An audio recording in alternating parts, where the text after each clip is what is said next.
Day 2 of spring practice in the books here at the Woody Hayes Athletic Center. I'm Nathan Baird from cleveland.com along with Stephen Means and Andrew Gillis. Today we talked to a big group of guys on the defensive side of the ball, including defensive coordinator Jim Knowles, and he was most of the way through his press conference today and then kind of just like casually dropped out this little nugget. He was talking about how some of the young defensive tackles and the progress they're making, and he said, that's why I want to cross-train, or I want to train JT Tuimoloau and Jack Sawyer as outside linebackers, because then you could play what he called, a double eagle package. You could have 2 stand-up outside linebackers and 3 tackles in the middle. And the concept there, I think, is that I think he's coming around to the idea that the Jack might not be the fit for this defense.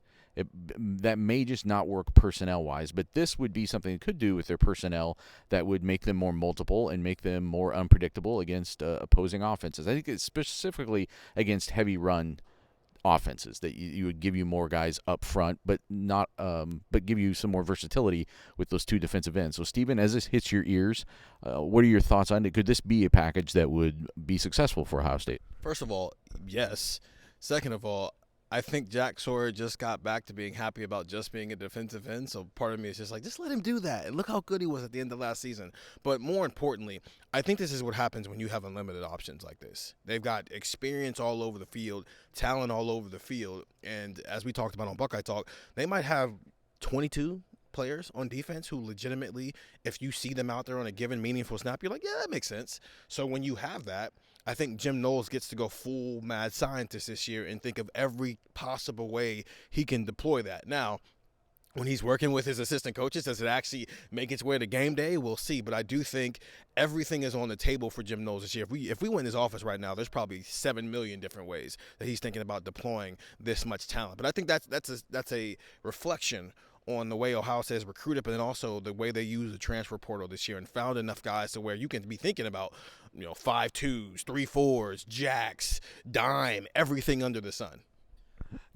Knowles did mention that this is almost kind of just a step or half step beyond some of the things they were doing last year. If you remember, they were really lining up Sawyer and Tuimoloau wide at times in like a 9 technique outside the tight ends to just try to free them up and let them get to the ball, because they wanted more sacks, they wanted more TFLs, and that was like the one thing as he comes into this year that he says that he's still like trying to build into this defense, like get more disruptive, get more of those takedowns behind the line of scrimmage.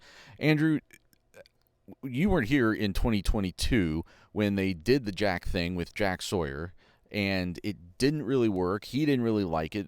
Knowles even went so far as to say he thought that it held back a year of his development, but now he's in his 4th year. Tuimoloau is in his 4th year. Does this sound like something that it's worth trying with these veteran guys? Knowles did mention, too, that it was you can either use 3 defensive tackles, like bigger guys. You could also use 3 speed guys inside, and it still makes you multiple within being multiple. Yeah, you said, you could use it against, run-heavy teams like that, and I think that that's a possibility, but I also think that you could use it against pass-heavy teams, right? Because, just think of this combination, right? You got JT and Jack kind of lining up on tight ends outside the tackles. You get Tyleik Williams over the nose. You get Ty Hamilton over a tackle. You could run a tight front where they're playing in the B gaps, and then you have Caden Curry is a guy in there. Or you have Kenyatta Jackson, and you have Tyleik Williams, and then you bring in Caden Curry on the other side, and you just cause havoc for opposing offenses. Because imagine you're trying to figure that out as an opposing offense, right? You're trying to game plan for this, and you have a package that you have to prepare for where, hey, look, Kenyatta Jackson's good enough to start at Ohio State. He's just behind JT Tuimoloau and Jack Sawyer. So you have a starting defensive end caliber player inside, like over the tackle, the B gap, right over his outside shoulder, whatever. And then you've got Jack Sawyer on the outside of him. What do you do? Like what's the fix to that? I don't know what the answer is to that. So you can use it in run heavy situations, where you can just load it up, and you can use it in pass heavy situations. I love the idea, because what's the worst that could happen? You try it a couple of times against Michigan State and it doesn't work, and you say, we tried it, didn't work. We tried a couple times against Iowa, it didn't work, whatever. And then you just scrap it. You're not going to pull this out for the first time against Oregon and run it for 40 plays because you think it could work, right? You're going to use this in situations where we think we'll see what it does, we'll see how it works, and if it works, we like it, we could keep doing it. So yeah, try anything and everything to get your best players on the field.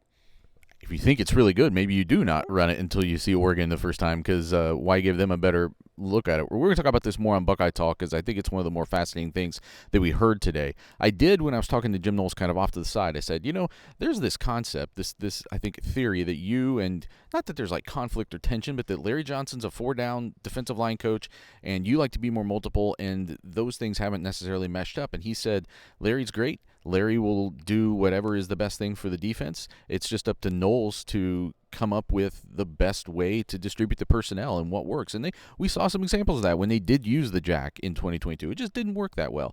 And I thought it was just interesting that Jim Knowles, everybody, we're looking at this team on paper defensively and all the talent that's on this roster from 1 through 11 and then beyond, and thinking like, well, what else do they have to do? I mean, it's pretty good. Just find a couple linebackers, slap them in the middle, and it's all good. And he's like, nope, we're going to keep tweaking. We're going to keep doing things. And something for us to keep an eye on, certainly for the rest of spring, maybe into the preseason. So get the text 614-350-3315. More news and updates and nuggets like that coming to you from cleveland.com.